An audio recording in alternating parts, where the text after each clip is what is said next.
Hello everyone, welcome back to my channel. Today we will learn the S series of Hiragana, that is Sa, Shi, Su, Se, So. This is the first letter, that is Sa.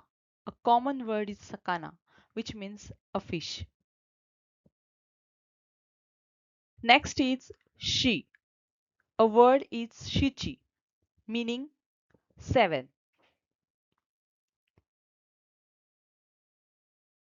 Here we have Su.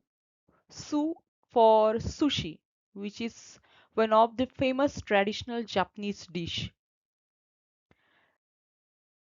Next is say. A useful word is sen, that means 1,000. Next is so. So for sora, it means sky. Great job, you have learned the S series sa, shi, su, se, so.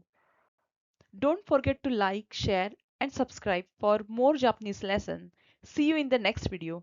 Bye bye.